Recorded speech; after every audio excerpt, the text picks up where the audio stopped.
All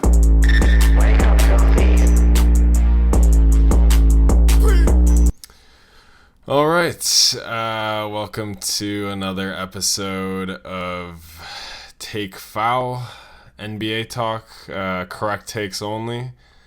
We're here with Ike and Mike on the day before Election Day, so all 15 NBA teams are playing. We're about 10 games into the season, and we're going to get to our thoughts on the latest storylines with the teams. But first, unfortunately, we have to talk about Kyrie Irving. But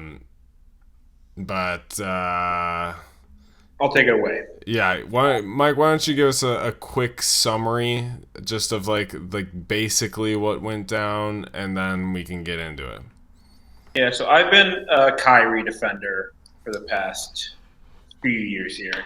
Um, in the past couple weeks, he has gone off on another one of his kind of intellectual tangents, as some may put it. And this time it's beyond just claiming the earth is flat or anything like that. It has been heavily rooted in some anti Semitic kind of narratives.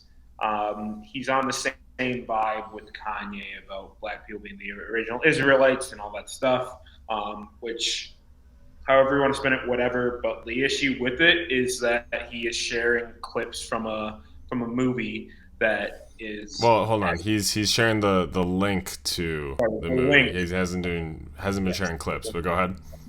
The link to a movie that is essentially that is denying that the Holocaust happened. That is claiming the Holocaust is just a tool for Jewish media to push false narratives. And does so by saying like, oh, this is one of the three major narratives that they try to push to protect themselves.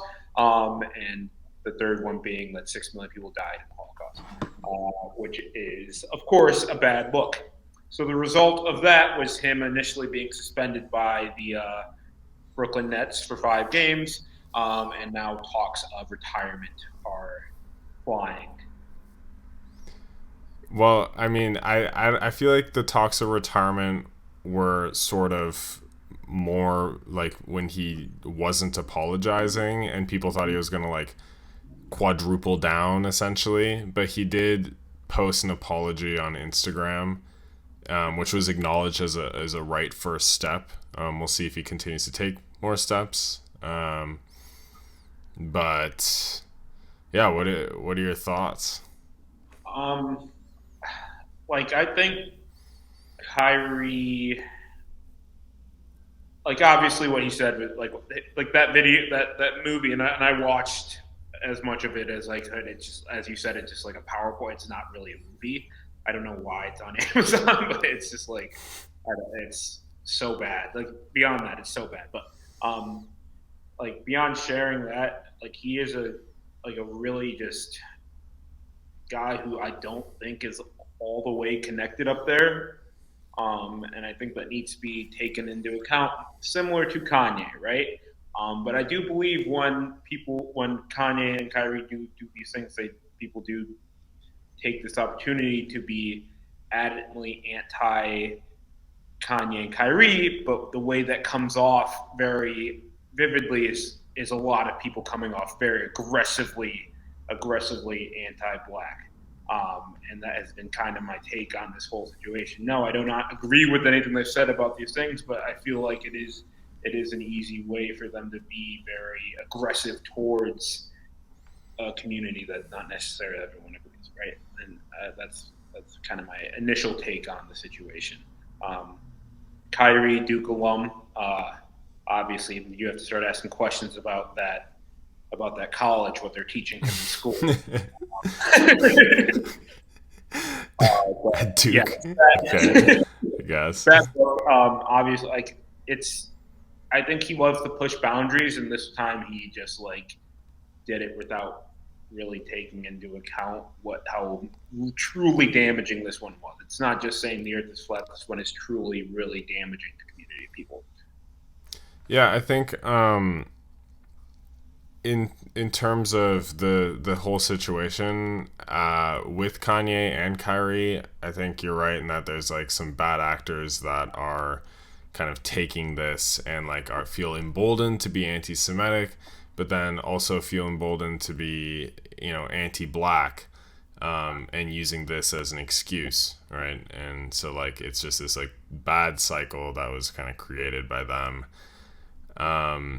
Yeah, I think that there's a number of things that I've just seen floating around in the internet that I want to address.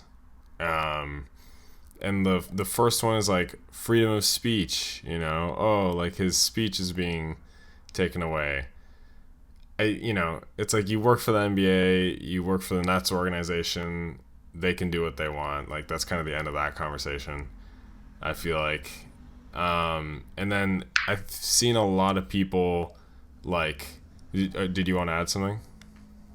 Yeah, it's very similar to what happened with Myers Leonard, right? Like when he said that anti-Semitic slur, he got punished for it, right? Like you can't like there's consequences for your actions, especially when you have a platform such as the NBA.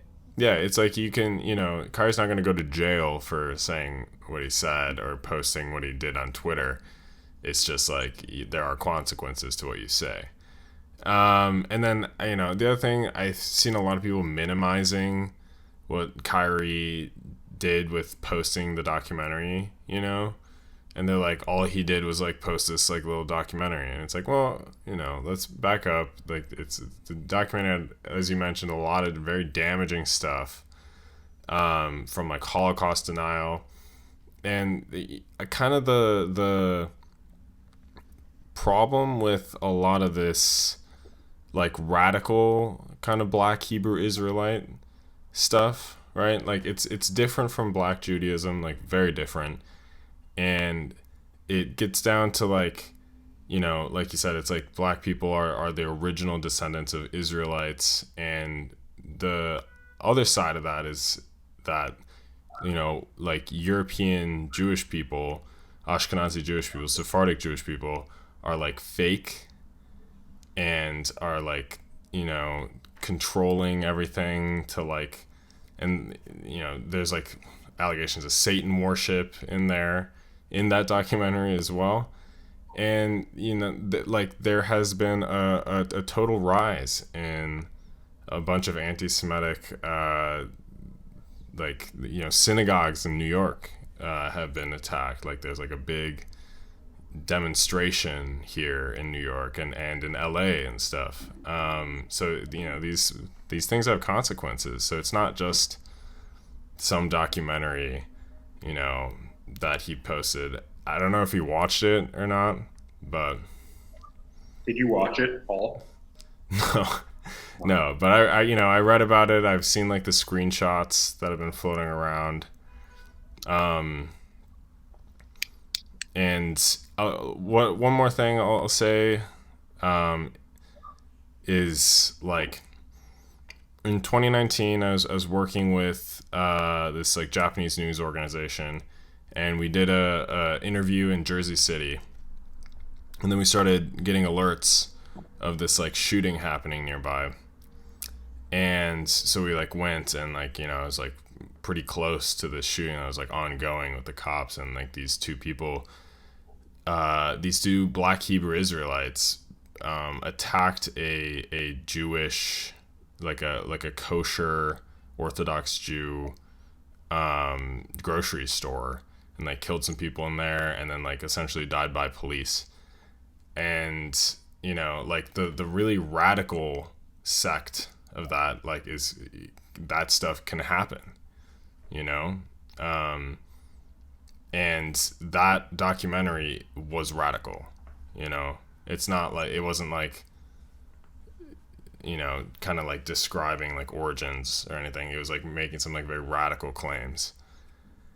So yeah, Ike, you got anything Yeah, to I mean, add I on think this? it'd be interesting to see how he like responds to this, because like he posted the Instagram, but he doesn't really seem like a guy liked being told like you were wrong, like your opinion or your feeling was wrong. Mm-hmm. And it's not really something you suspend off of someone. Like a 5-game suspension for being anti-Semitic is just kind of like you're gonna come back and maybe still be like anti. It's like it's kind of interesting because I don't really. He apologized for doing it, but I don't know. And at my heart of hearts, I don't think Kyrie is inherently an anti-Semitic human being. I think he's just a very mentally like susceptible human being in which he gets these ideas in his head. And he thinks he's smarter than everyone else in the room, Mm-hmm. and he thinks, oh, I'm thinking on such a higher wavelength than these people. They just don't get where I'm coming from. When that's not. But like, since this is something he kind of like got on with, it's like, is that going to be him again saying like, no, it's probably just too high of an intellectual level?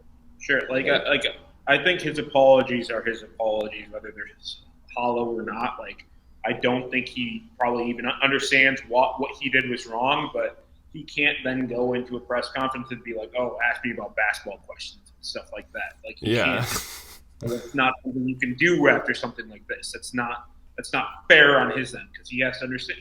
In the moment, he realizes he knows he has a platform. He knows what he's saying is going to reach a lot of people, and that is his goal. He's trying to like show people how like intelligent, like how like superior he is intellectually, and then when he like really fucks up, he then tries to be like, oh, don't ask me about this, don't ask me about that. That's not something he can't play both sides of that kind of spectrum. Yeah. I don't. Did you guys saw probably like during the initial press conference where first he was like, I'm in a unique position with like a lot of like influence over my community, and then like a few minutes later it was like all this influence stuff. Like, you guys are making this up, man. Like, it's just the media, man. So yeah, I mean, it's like, do I think that he is like a hateful person? No, I don't think that Kyrie Irving's a hateful person. Do I think that like he's very susceptible to this stuff? It's clearly there's evidence of it. With the flat earther thing, with the vaccine thing, like there is evidence of Kyrie Irving like buying into this like conspiracy theory stuff, and to like what extent that he has taken to heart the sort of like more bigoted kind of beliefs within the like the Black Hebrew Israelite rhetoric is that's, we just don't know. Only Kyrie Irving knows that. But as an organization, as a league, you can't really have a dude who like is saying that shit. And he had to apologize, and he did. And we'll see if he continues, if he meets with Jewish leaders, or not. But yeah. He also chose an interesting borough to do it in, between like having a ton of Jewish people and a bunch of people getting mad about stuff like that. Yeah, largest Jewish community outside of Israel, I think.